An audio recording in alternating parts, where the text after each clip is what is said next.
Okay, broadcasting. Make sure to hydrate. Get yourself. Yes, sir. Always, you'll see that a recurring theme throughout the hour. Do you guys have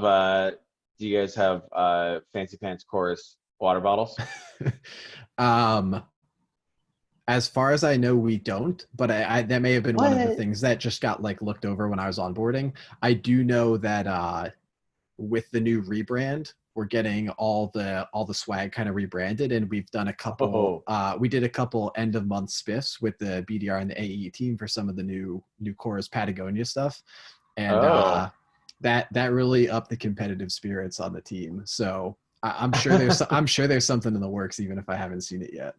That's fantastic. I know that chorus. I think I'm a huge fan of like on brand, on brand swag. I actually don't have my like coffees for closers coffee mug because it's like dirty, I assume. But like, you know, Atrium charger. I I think got actually we I gave you one of I these got one of guys. those. Yep. Yeah, like I'm a huge Sendoso homer. Like we send people like all kinds of stuff, like like sales management books and things like Yep. that.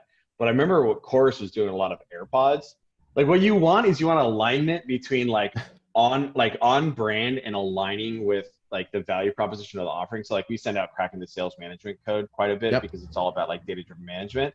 Yep. But also you want like lower cost AirPods. Totally aligned with Chorus. Like, hey, pop those bad boys in, listen to some calls on your, Right. on the Chorus app. They're only like the unit cost is only $300. Yeah, it's totally worth it for a meeting. Yeah, I'm not sure about the unit economics on that one. I All I know, can right? say is I hope whenever we did that in the past that those meetings really landed, and those are some really happy Chorus customers now. Oh yeah, because I'm sure that like the lead source and the campaign was like really tightly, attributed, Yeah. et I cetera. mean, inherently, every company I've ever been at, if there's one thing that you do really well, it's like really in-depth marketing, reporting, and tracking for small businesses. It's one of those things. It's like snap your fingers and you just get that out of the box, no questions asked.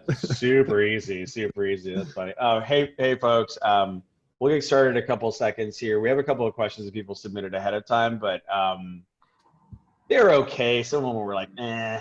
So if folks have questions they want to have John and myself tackle, please go ahead and drop them in the chat room. I see we have some office hour OGs in here. Got Dan Grossberg. I see Brees from SendGrid, Jonathan, bunch of great people here. Oh God, it's Pukar from Security Pal. Fine. um, Bunch of great folks here. Oh, Tara from Open Sesame, absolutely delightful. But yeah, we'll get started in a second here. Please drop kind of topics that are top of mind for people in the chat here, and then we'll get jamming. In fact, actually, we'll just get this party started right now. Um, so thanks for coming for everybody, to Sales Strategy Office Hours. This is a modern sales production. I think a lot of people who are present here are probably aware of MSP. Modern Sales is the world's largest sales operation, sales leadership, peer education community. And so what kind of inspired Office Hours was really just that, like, I end up doing this a lot, like one-on-one with sales leaders or founders or what have you. Like, hey, I want to pick your brain on, XYZ, whether it's like compensation plans or like rep onboarding or, really nitty gritty stuff. Like how do you automate renewal generation, in the CRM? And so the thought was like, we just like maybe do it publicly. On the one hand, we could answer a bunch of really great questions. On the other hand, we could like answer those for other people as well. And then we added on to that the fact that we could invite really great people like John here in order to like up the IQ quotient on the sales strategy officer. So that's the goal. We're going to handle about 5 or 8 questions over the coming hour. This is going to be recorded. We'll put it out after the fact on the YouTube, and we'll send it out to everybody, all of our sales strategy peeps, after the fact. So that's sales strategy office hours. Mr. John, could you maybe introduce yourself to the folks who are here, pretty please? Absolutely. My name is John Sweet. I currently run revenue operations for Chorus.ai. Prior to that, I was at Rainforest QA, working with an awesome team over there. And then prior to that, I got my start in the Bay Area after moving out here from the East Coast. And I was working at Cloudera in a sales planning and analysis team, which was very exciting. You know, got lucky out of the gate when I came to the West Coast, joined a company that happened to be transitioning into a public company, and got to kind of work behind the scenes, do a lot of deep analytical work, and you know, be a part of something special.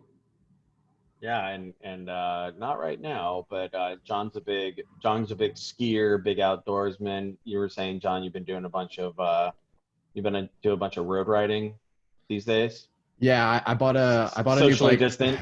That's right. I bought a new bike recently, which has been a lot of fun. I bought like a cyclocross bike, so I've been doing like a little hard pack riding, which has been fun. I'm currently in Santa Cruz, and so I have a lot of that, right? 100%, 100%. But yeah, if anyone knows of a particularly great place for hiking, mountain biking, camping out, backpacking over the weekends, would love a recommendation on the backside of this this webinar. Wonderful. Yeah. So you big Strava guy? I mean, probably not as much as I should be. Typically, I'll go bike ride around with my girlfriend, and she's hardcore into Strava. So I'll just say after the fact, like, hey, by the way, can you like tag me that activity? So mine is usually kind of like piggybacking on whatever we do together. There's certainly lots of gaps in my physical activity on Strava. Yeah. So the way that I do Strava is I just take my phone and I put it in somebody else's like fanny pack, and I just have them. As long as you know where they're going to end their workout, then you're clear. You know, just don't accidentally strap to the wrong cyclist that takes you across the Golden Gate Bridge or something. Yeah, exactly. All right, cool. So that's John. Thanks, John, for showing up and spending time with us. Lots of people know me. I'm Pete Kazanji. I'm one of the founders of Atrium. We make sales performance analysis software that does the analysis for you. It's pretty fun stuff. It's like an army of robot sales operations analysts helping out sales ops, sales managers, etc. Minding the metrics for people. Also started Modern Sales that we talked about previously, and just really love geeking out on sales stuff. So cool. We've got our intros out of the way here. So we're gonna do our 5 to 8 questions here. Going to go ahead and promote people from the audience to cover their questions. Please make sure that your camera is on so we can say hi and see your smiling face, etc. So I think we had a really great question here from Shannon. I want to see if she's here. Oh, delightful she is. Shannon, she's a sales strategy OG. She's got a question about enablement and onboarding, which I don't know. I don't think Chorus isn't exactly helpful for onboarding. I'm onboarding a bunch of AEs right now. So Atrium has like a really, solid ass repeatable sales motion right now. So we're scaling up our AEs, and I am using the heck out of Chorus right now for that, which is why I saw the new rebrand the other day, because I was going to some of the clips that I was updating our onboarding materials, and I was like, whoa, this is like super pretty now. Hey Shannon, you there? Hi, I'm here. Yay! Hello. Do you remember your question, or do you want me to read it? Oh, I pulled up the email. I'm good. All right, go for it. Okay, so it's actually like a 2 or 3 parter. So I'll just read it all, and then we'll just tackle it. Fire. Okay, so as we all know, tech stacks are growing every day. So what are some of the best practices to create/maintain both an onboarding and retraining hub of information and training material for all of the software in your tech stack? How do you convey those benefits to each technology and ensure that all of the software is being used as intended to its utmost capacity? And how do you manage the feedback process, both for questions, suggestions, and criticisms? So multi-part question, sorry. Yeah. Well, so John, how many AEs do you guys have right now?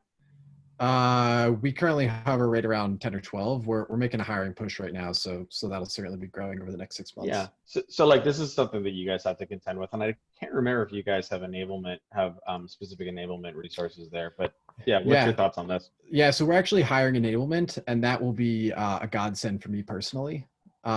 We are very excited to have someone who can be a little bit more of the ears and the eyes on the ground with our kind of field members that actually will work through them with a more one-on-one basis and actually help them coach and understand their use case for the tool and how to fix it. I mean, ultimately, it's probably a really uninteresting answer, but all I can tell you is we bought Guru a year ago. That's where I was going.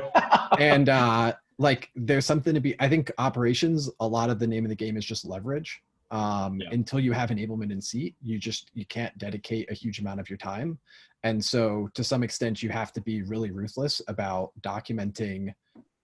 In whatever your source of truth is, and just really preaching to the field of like, hey, you joined a small company.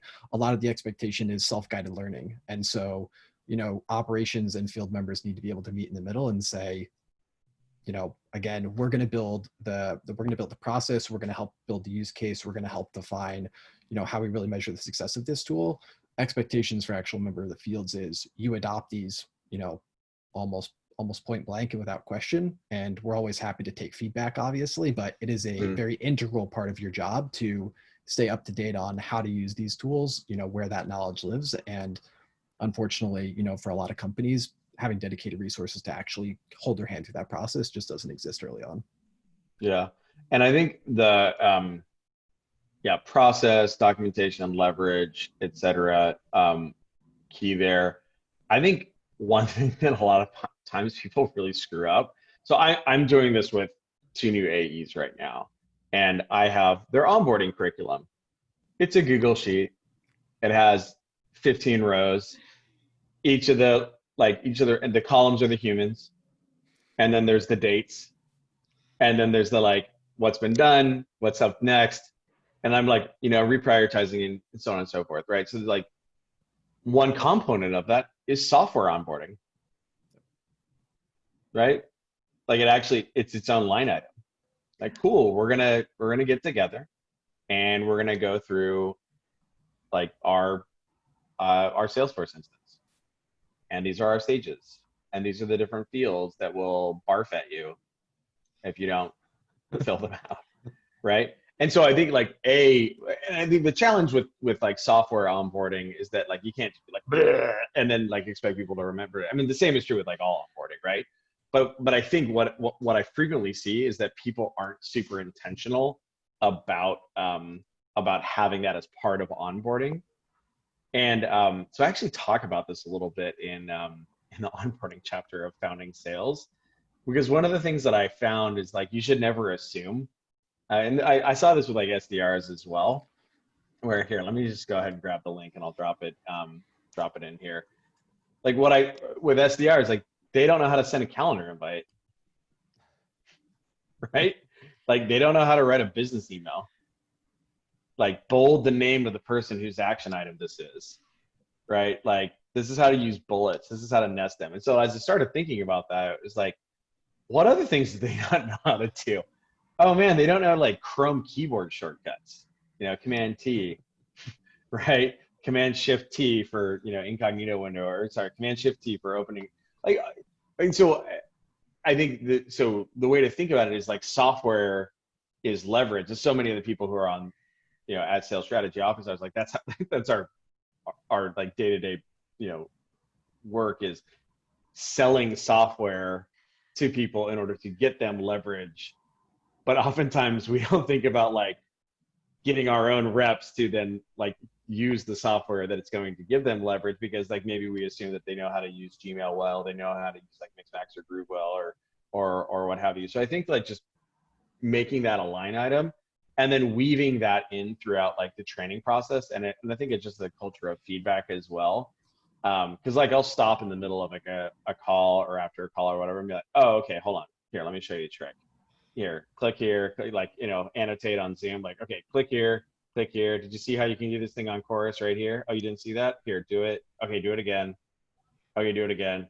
Okay, cool. Back to what we were doing before. You know what I mean? Where you're just hey, let's take a section, take a second to drill in the fact that you can use that tooling right there. So I think that's something that you can do, is just make it explicit as part of the onboarding process. Hey, we're gonna onboard you into your different pieces of tooling.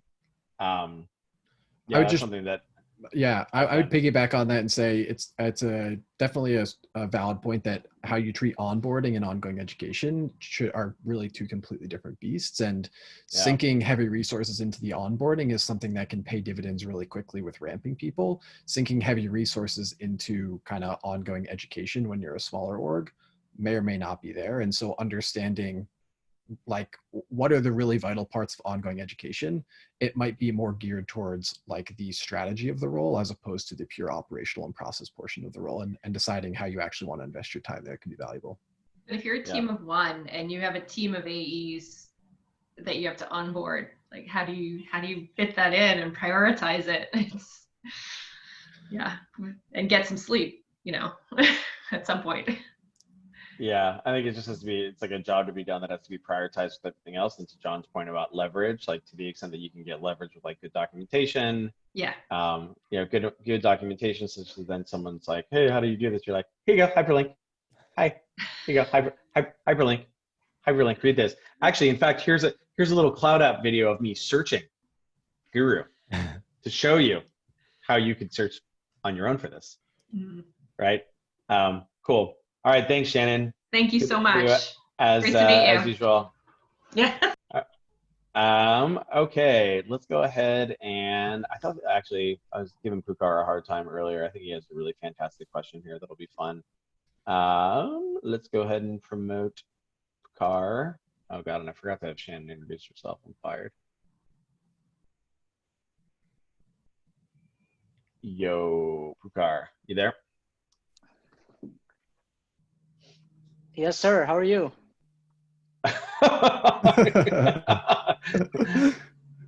Hey, Pukar, where do you work? I was trying to be subtle, but I think I failed. It's super subtle. Goofball. Pukar, can you introduce yourself to everybody? And then, so my name is Pukar Hamal. I'm a NASCAR driver. As you can see, these are my sponsors. Wait, no. So introduce yourself, what your company does, sales motion, et cetera, and then we can get into your question here. Thank you, Pete. First of all, John, thank you so much for making the time. Appreciate it. Founder of SecurityPal.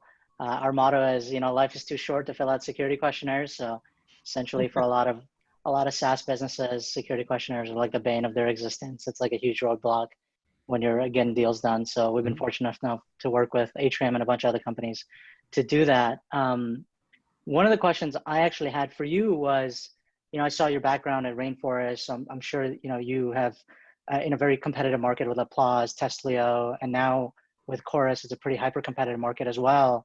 And I think one thing that I'm having a little bit of trouble thinking through is like, what are some tactics and strategies that Rev-Ops and revenue operations can deploy to empower the sales organization to go up against these competitive deals? Like, what can you do from a Rev-Ops standpoint to help out in competitive deals? So I was curious about that.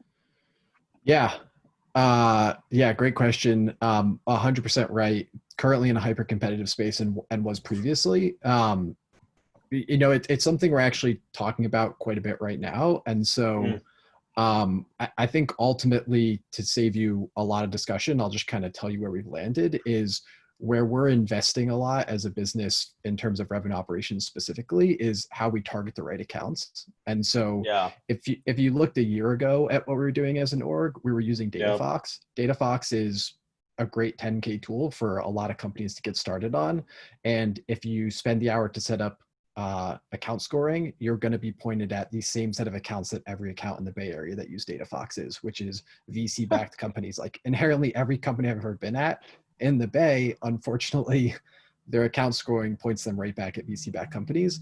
We're starting to think a little bit differently about account scoring now, about what other intent, like more raw intent data we can bring into that to build a scoring model.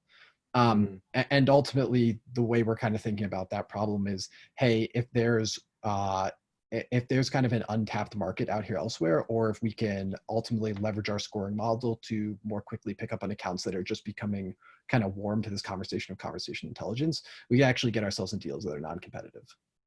And so that's versus like jump balls where it's just like, yeah, like a more heavily funded competitor might be able to just like completely drop their pants on price and like just doesn't care about it or what have you. It's like you spend a bunch of AE calories on something that like you almost don't want to win. Right. Right. Yeah. Then the second part of kind of really great targeting, I would say, is really great qualification, which is something we're also working on with our sales team right now.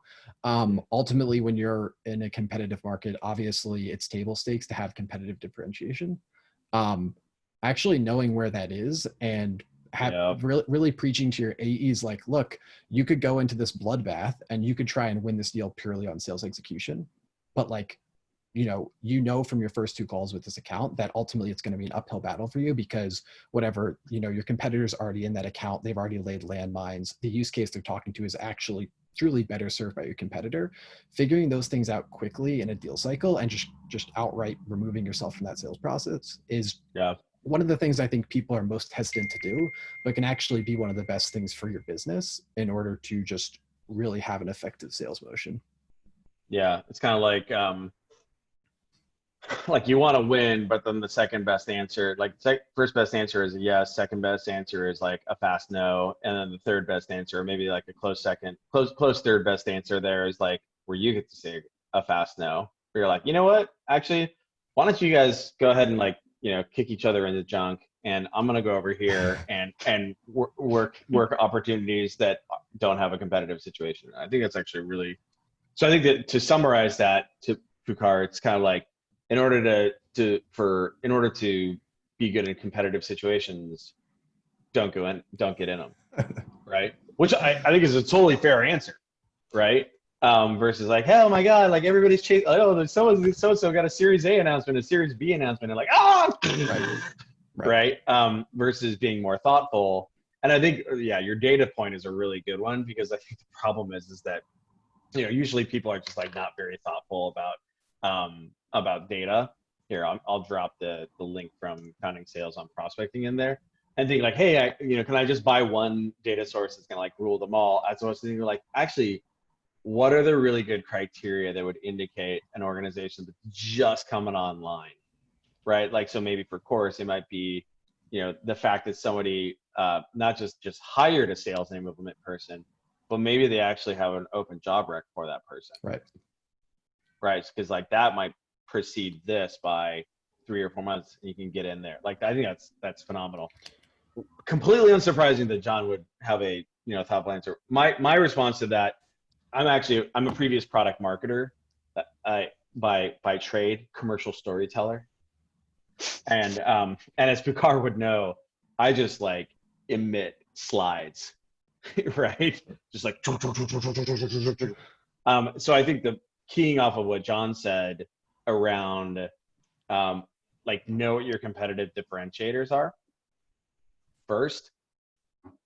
So maybe either A, you can exit an op where you're like, yeah, you know what, fine, you can have this customer, like I'm not going to win anyway, or maybe I don't want to. I think the other thing then is to know, how do you competitively differentiate? And this is maybe less of a revenue operations thing and more of like a sales enablement, product marketing thing or what have you.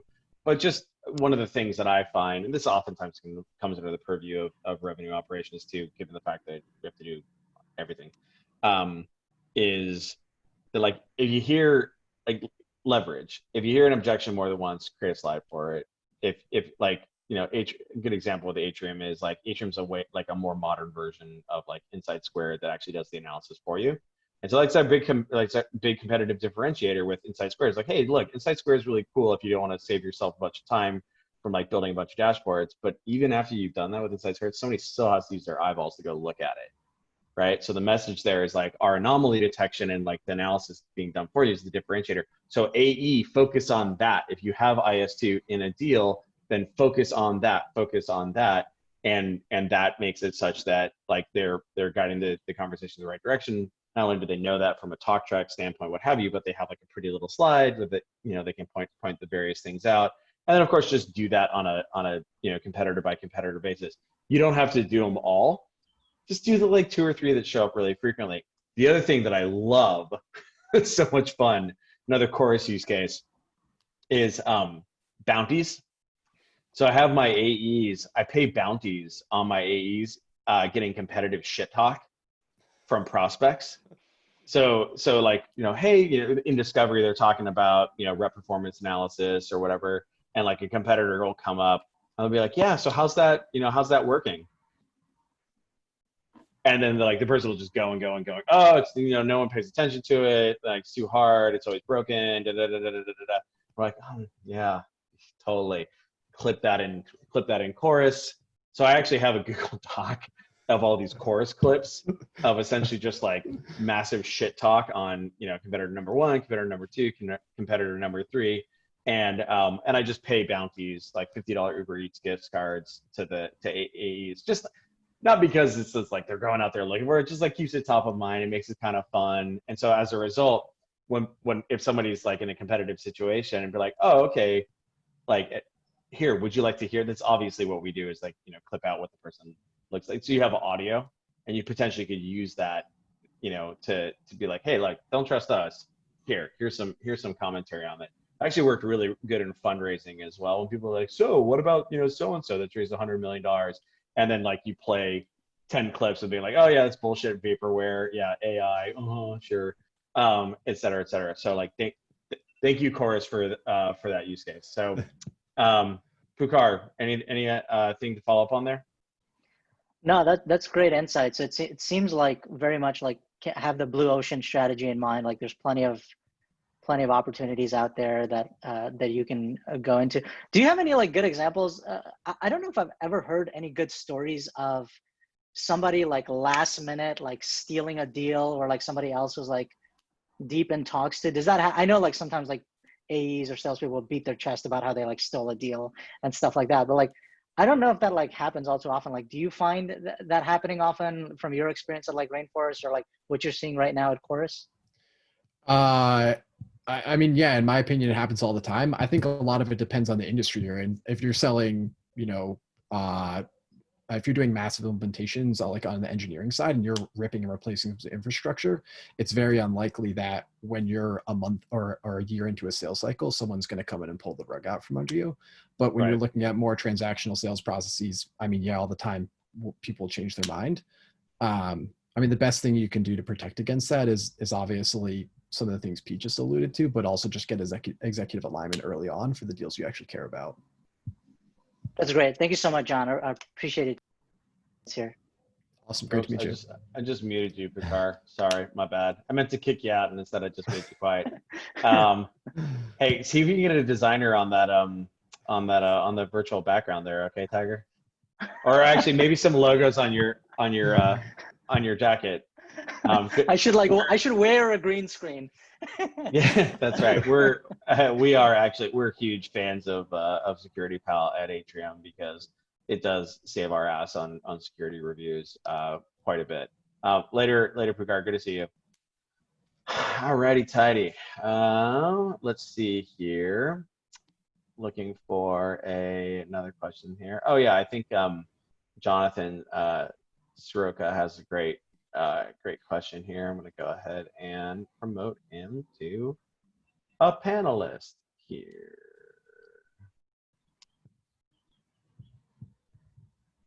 Right, another John. Love it. Doctor. Nice. What's up, Jonathan? How you doing? Doing good. I know it's Friday because I'm seeing your face, so at least I know what day of the week it is. Yeah, same as yesterday, Groundhog's Day. Exactly. Wonderful. So Jonathan, can you go ahead and introduce yourself and then ask your question here? Yeah, sure. Jonathan Soroka, advisor to a handful of early stage startups and conversations with a lot more, and coming more from the sales management side. So wanted to ask John today, just with Chorus and the work that you do in your teams, is there anything unique that you're seeing with a solution that has a lot of personal engagement, change management, coaching involved to grow adoption and usage and potentially long-term value of that client? You know, how does Rev-Ops play into helping the organization dig into a client and grow a client? Got it. So if I'm understanding your question, what role can Rev-Ops play in effectively supporting your product's adoption within your customer base? Right, especially when there's that, it's not just dropping in MailChimp and now you're doing email on a new platform. Right. There's a lot that the organization needs to do to make it happen. And I would imagine you're tracking and engaging in a lot of interesting things that can help that process. Yeah, for sure. Yeah, absolutely. Something we're also working on right now, actually, a lot of relevant questions today. Weird. So right. So for Chorus right now, one of the things that we're kind of as a business evolving into is, we're taking our existing customer base, which is largely SMB customers. So think, 100 to 250, 300 employee customers. And we're starting to try and transition up market. And we're realizing that when we do that, the way we've orged the team, which is pretty rudimentary across the board, you have a very standard pre-sales funnel, and then it hands off into a very standard post-sales funnel, which is just a customer success manager and some level of commercial support and an account executive or account manager. That doesn't really hold water up market. And so what I'd say is it's probably a progression is when you're a really early stage startup, the name of the game is probably just your ability with data to actually understand at the high level what the level of adoption is across your customer base. And from a Rev-Ops standpoint, there might not be a whole lot beyond that you can do. Certainly you can think critically about, what's the hiring profile we're looking for people in post-sales, or what does our sales motion look like, to begin that integration process of pre-sales and post-sales that can really help drive adoption and continuity in your accounts. I think Rev-Ops becomes a lot more of a power player in how tools get adopted when you think about a larger organization and strategically, what are you trying to do to integrate your pre and your post-sales motion? And so one of the things we're thinking about right now is as we try and sell these bigger customers is, are we about to land customers that we just don't have the bandwidth to actually support, frankly, which is it's a great problem to have, to be honest, but we're having a very real conversation internally that's, okay, what does the sales motion actually look like for upmarket accounts? How does that need to be different? And are we resourced appropriately for it? Do we need to think actually about starting to specialize in our post sales? So there's people that are focused purely on implementation and adoption in the first 3 months. And then there are people that kind of hold a longer term relationship with an account. And I think that's where you'll find the inflection point for where Rev-Ops can really add more value. It's congratulations, you took down an elephant. Right. now you got to eat it. Right, and you're prepared to bite off one piece of it. Yeah, and it's a great problem to have, but it is very much a problem. So I'll speak to our experience with respect to Atrium here. So I think there's a couple of things here. One is what revenue operations. Well, we cheat a little bit insofar as our head of customer success is a woman named Karen Rohrer. She used to run sales operations at Double Dutch, as they, up until when they had 100 reps, and then she did sales operations at LinkedIn's Linda business unit as well. So very process oriented person, thinks systems thinker, process builder, etc. And so that's been a really great boon for us from a CS and adoption standpoint, because it's we're building systems here to drive adoption. So that's one thing is just I think that's kind of your hiring profile, John, a little bit there. I think the other thing that revenue operations, so this was something that I forget the gentleman from Topo the other day, and it's freaked out Dan Grossberg when I said this about how revenue operations just sales operations with more syllables. But the thing, but in fairness, actually what it is it's taking what essentially is the awesome sauce of sales operations and then getting it into other parts of the organization. And so one component of that is yeah, cool. If we can apply operational rigor and data and analytics to the post-sale process, then that can give our CSM superpowers in a way that we were kind of talking about earlier about giving our AEs superpowers. So as an example there, I'm a big proponent of metrical adoption signifiers, right? In fact, actually, Mark Roberge was talking about this on Wednesday. So he did the keynote in MSP's Revenue Excellence Summit. And he was talking about there's so Atrium is all about leading indicators and sales motion. but there's like leading indicators of like ROI and retention and what have you. And it's not just like NPS, it's also just like, are people using the pieces of the product that they should be using? Like, yeah, I think you talked about with the Slack, you know, if you get to 2,000 messages being sent amongst some number of humans, then like, cool, they're on their merry way. In Atrium's case, we actually have a number of kind of features within the product. There is dashboarding functionality. There is an opportunity health functionality. There's alert feed functionality. There is a homepage functionality as well, and like rep profile pages. So what we've done is we decompose that into like, these are the different things that somebody could do. And then what we've done is like, that data, of course, gets fired into Redshift by a segment, and then we use a tool called Census, which I'm like a huge fan of, which then you spin SQL queries over in Census, and then what it can do is it can shove things into fields in Salesforce. So for instance, on our contact objects in Salesforce for like all of our users, we know exactly, like we have different things. We're like, cool, what has their dashboard usage been? What has their alert feed usage been? What is their rep profile page? And so now that you have that, once it's in Salesforce, you can do all sorts of like super dope stuff, right? Like you can report on it. So we have like all these different reports off of it. You can do workflow rules and alerts off of it as well. Like, hey, this really important person of this account right here, of this persona right here, has fallen below this threshold right here. Send an email alert, goes to the CS team, that person can jump on it. So that, like, Karen and I did that together because we're huge nerds, but like that's like a superpower that we can provide to our CS team that is obviously like very Rev-Ops-y, right? But it's like, it's a source of leverage. So that's another thing you can do, is like shove data into that approach as well. Love it. Yeah, one interesting thing you touched on there quickly is Census, which definitely +1 for that tool.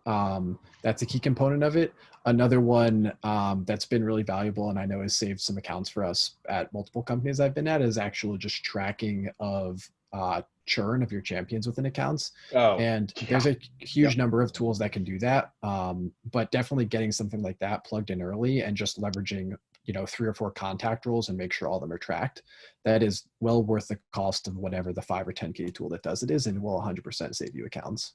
Oh yeah, fully. Like you can be fully deployed, and then like you lose a champion and don't realize it.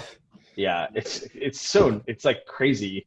Like you're fully deployed across, like you have this many things that are deployed and this much usage.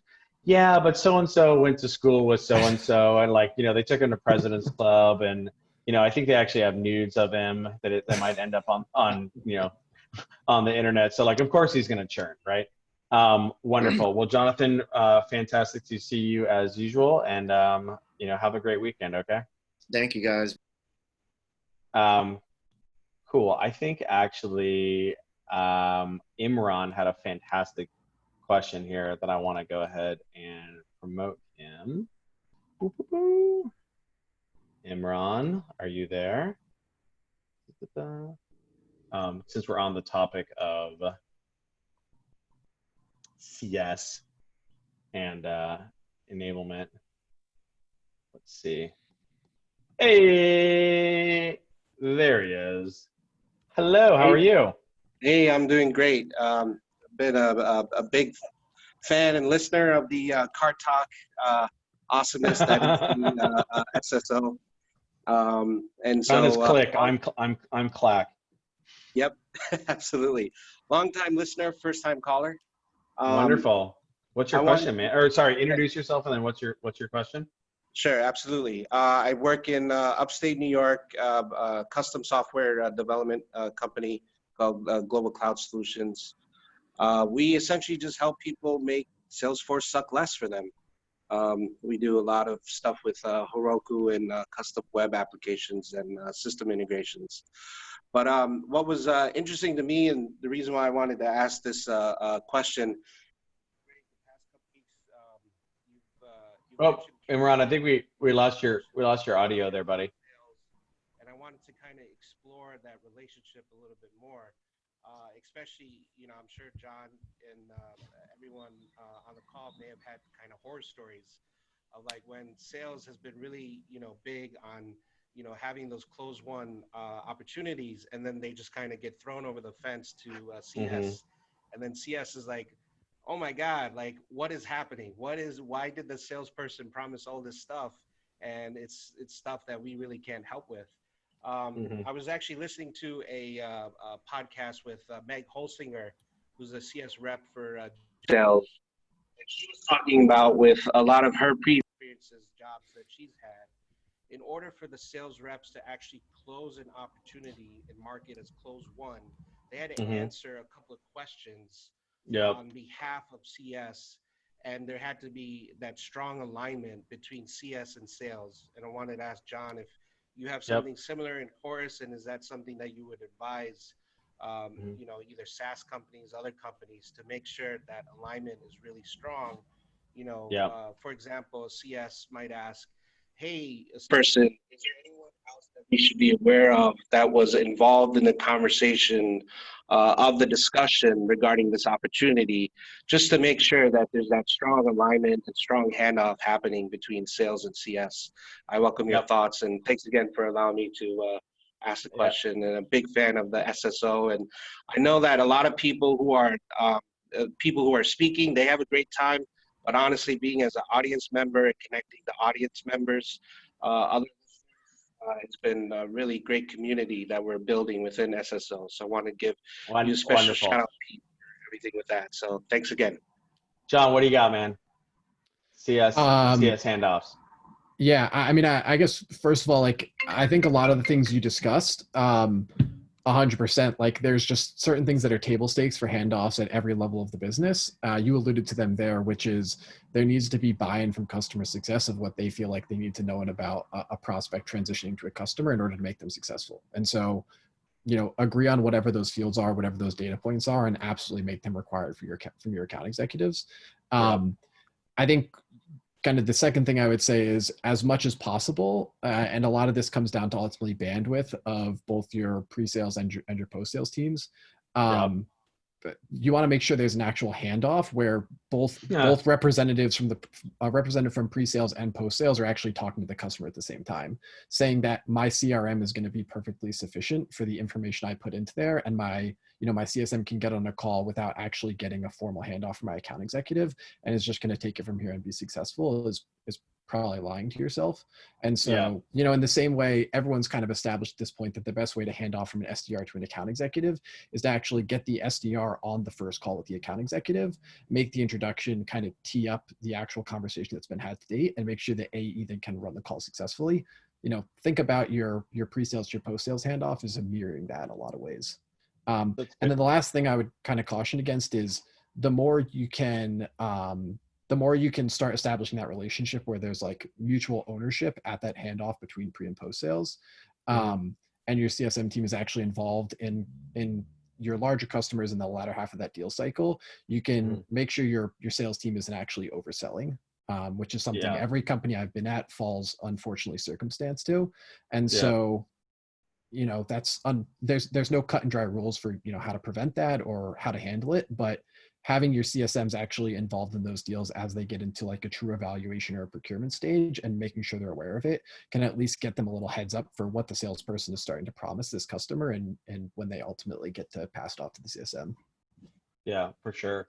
A couple of things there kind of keying off of that. One thing I was going to note is, I'll just share my screen really quickly. So Atrium has an AE CSM split. One thing that's interesting with Atrium, and this might be the case with Chorus as well, is like we kind of have a landy expandy sales motion. Like we don't have to eat the whole apple at once. And so there's kind of two things there. One, an account executive, like they might sell Atrium into the SDR organization or the SMB mid-market AE org, or into the sales operations function or what have you. So one thing, so like as a result of that, they will be incentivized to have a good handoff because they need this initial transaction to have success, such that there can be subsequent transactions. So one of the ways that we facilitate that is we actually have an AECS handoff dossier here that we like to, we don't like to.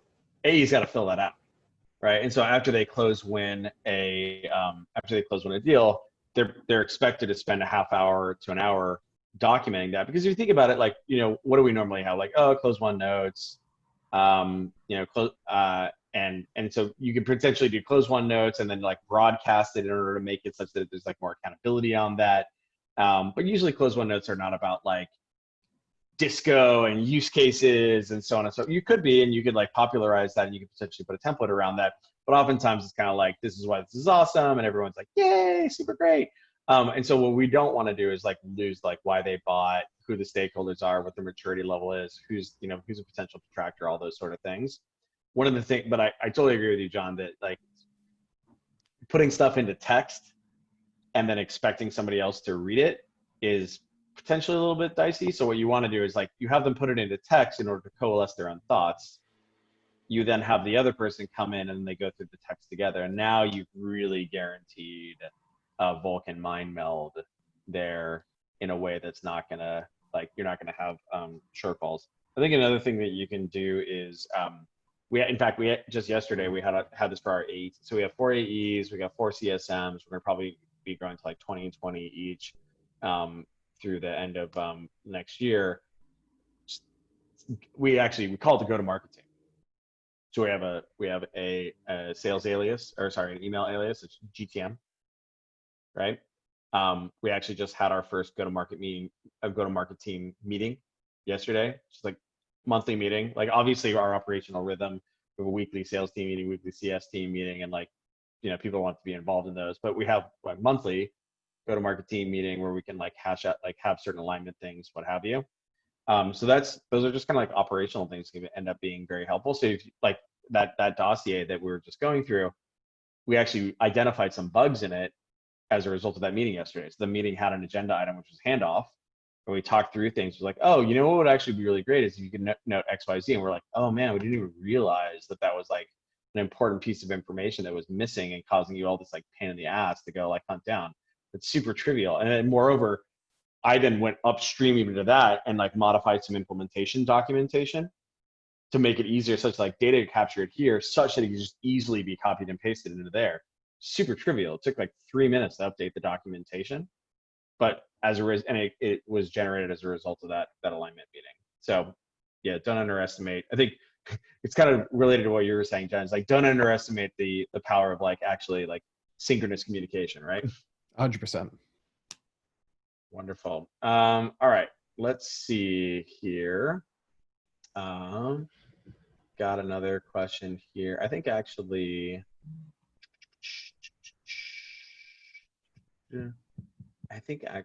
Ryan had a really interesting one. Where's my participants? Over here. Find Ryan. Ta-da!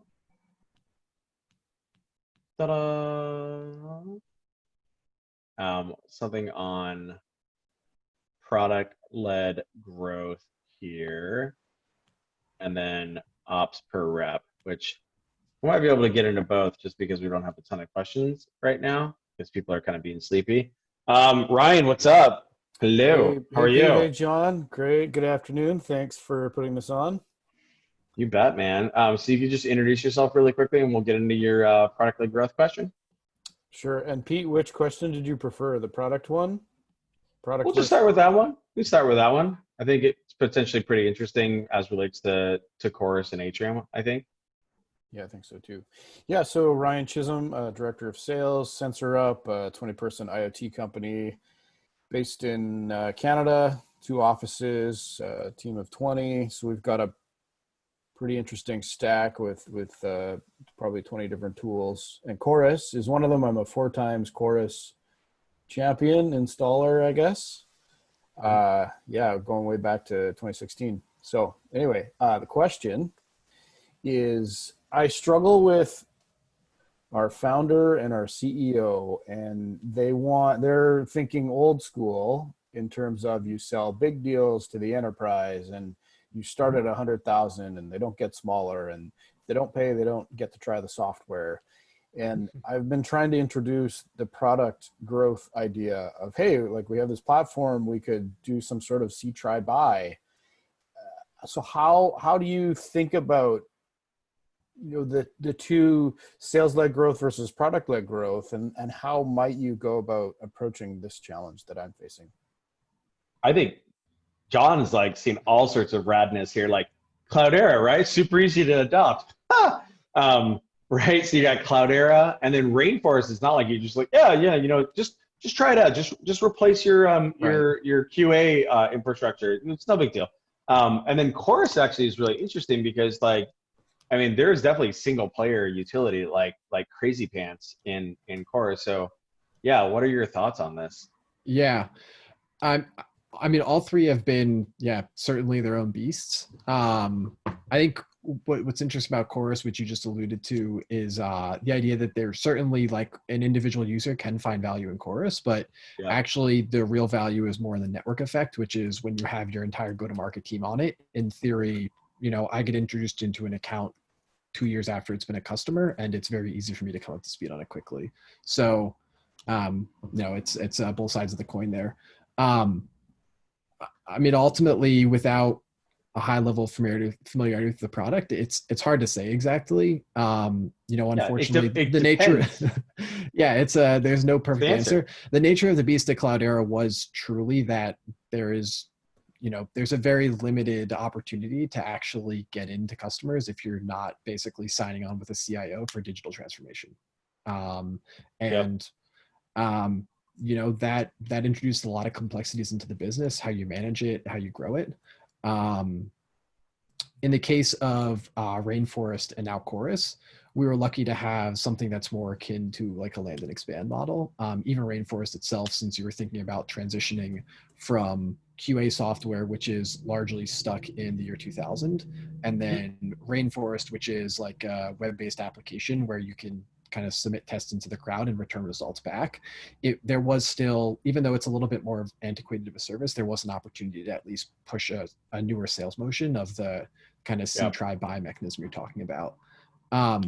In this case, I mean, all I would say without kind of flying at 30,000 feet is that there might be an opportunity to think of finance as an ally here. Ultimately, the thing that became really apparent to us quickly at Cloudera was the unit economics of trying to consistently land a customer at $100,000 puts you into a little bit of a boom or a bust cycle, where your entire month, your entire quarter, your entire year can for sure be made by one or two particularly large deals.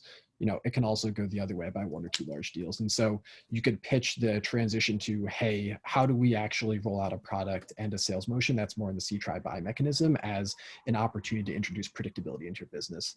And I would think finance would be someone that could probably make that case with you by actually helping pull back the curtain on, what are the kind of buy stages within our sales funnel. What are the actual costs associated to it? So right now, what do we pay to get someone to that first meeting?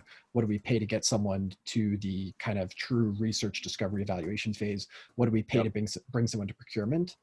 And when you start looking at those numbers, you might realize, wow, it's way too expensive for us to roll 10 or 15 grand on just taking someone to procurement, but then them saying, I can't invest 100 grand right now. And you could start thinking about a business case around that. Yeah, I think the answer to this question is very, very, very much it depends.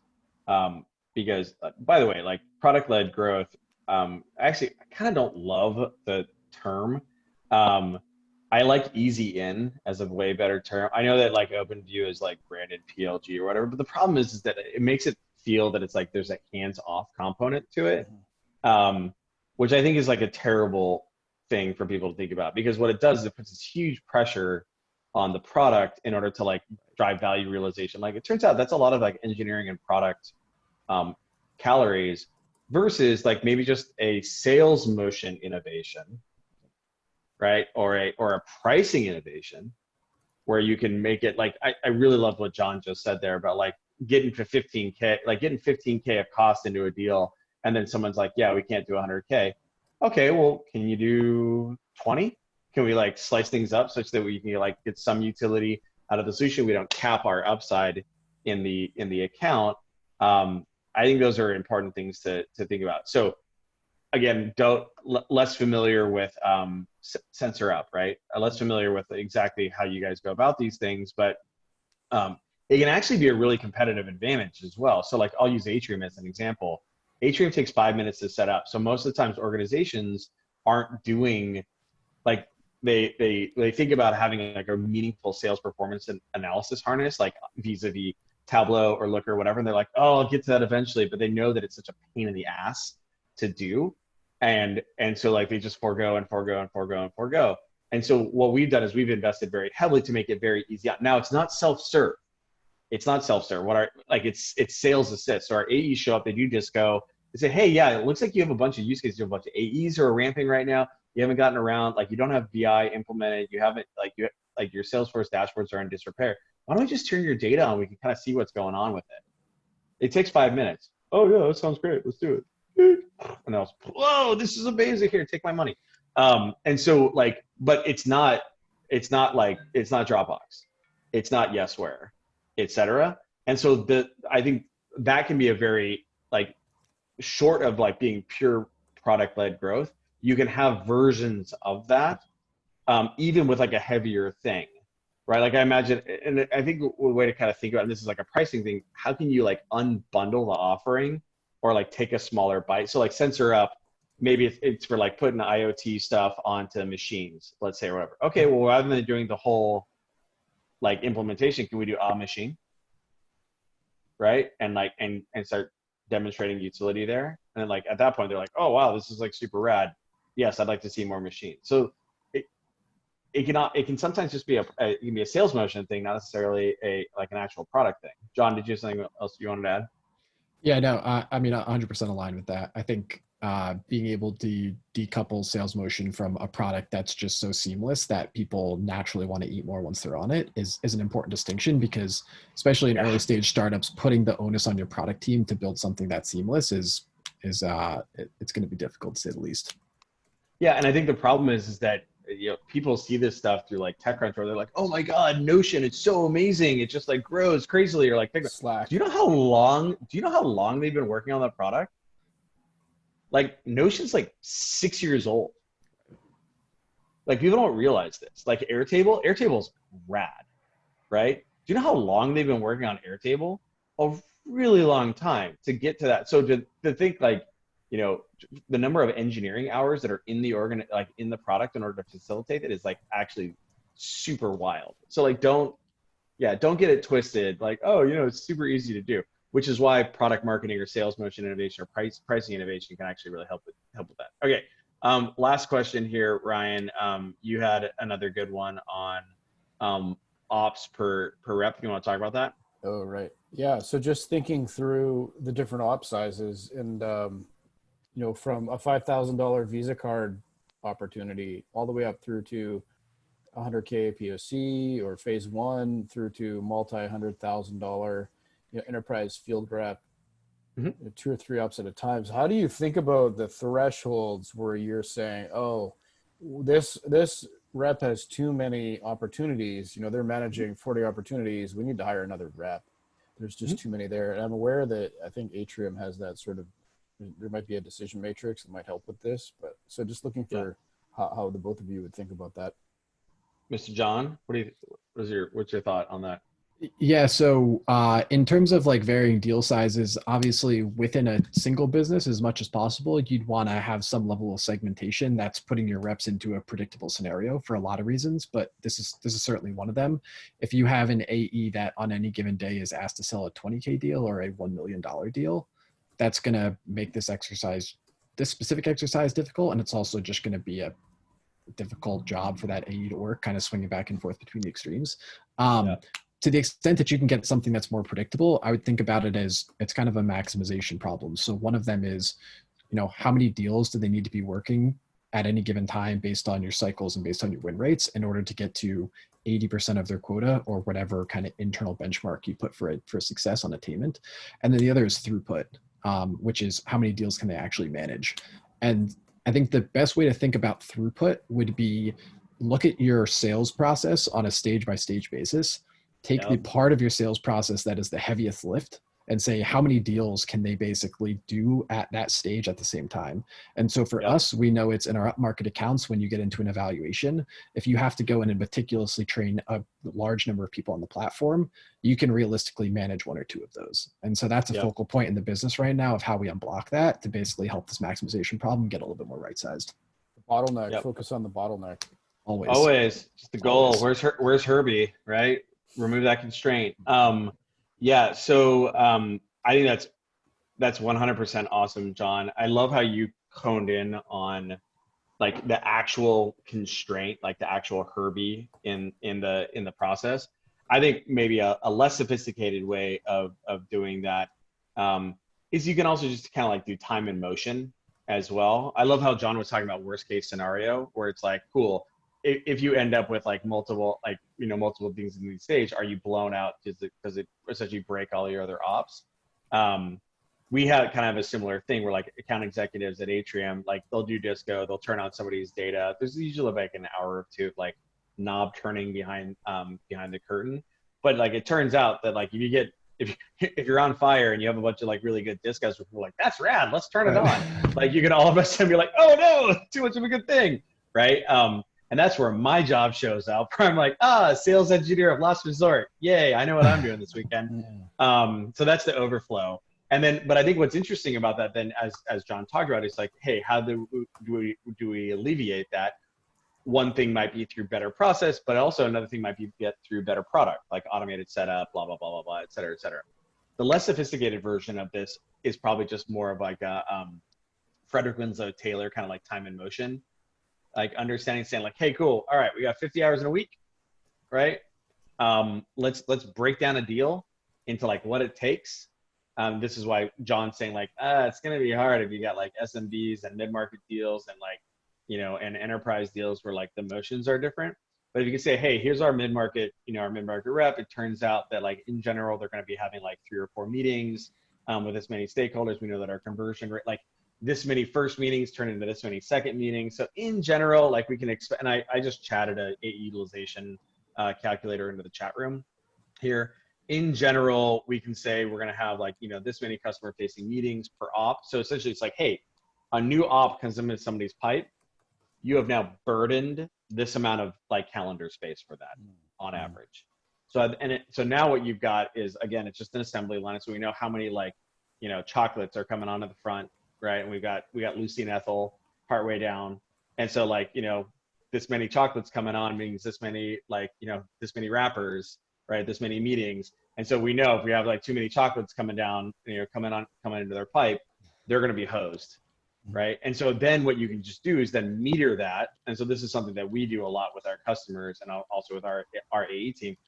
You actually want to have banding on your ops. So not only do you want to have op totality, you also want to have inflow.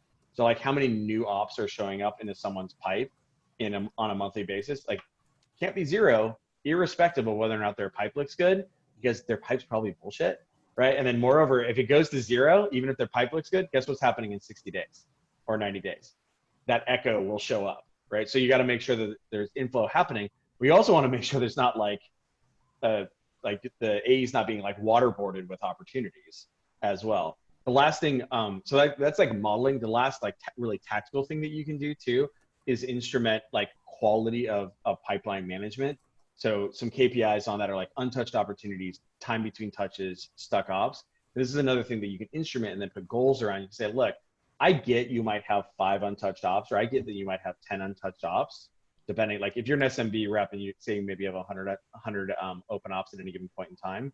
Yeah, okay, maybe 10 are untouched for like 30 days or whatever, but like 30, like GTFO, right? But if you've only got like 30 ops, well, maybe that number should be 0, right?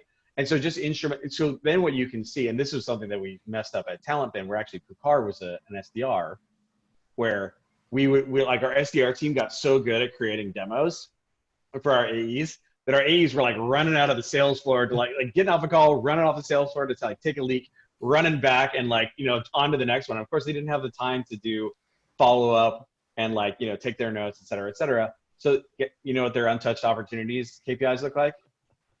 Dog shit. So anyway, I think those are a couple different ways that you can skin that cat. Sound good? Sounds good. Thanks, John and Pete. Okay, Appreciate it. awesome. Great to see you as usual, Ryan. Cool, man. We're done. Did you survive? It's a quick hour. I know, right? Like, is your brain sweating? I think I made it out.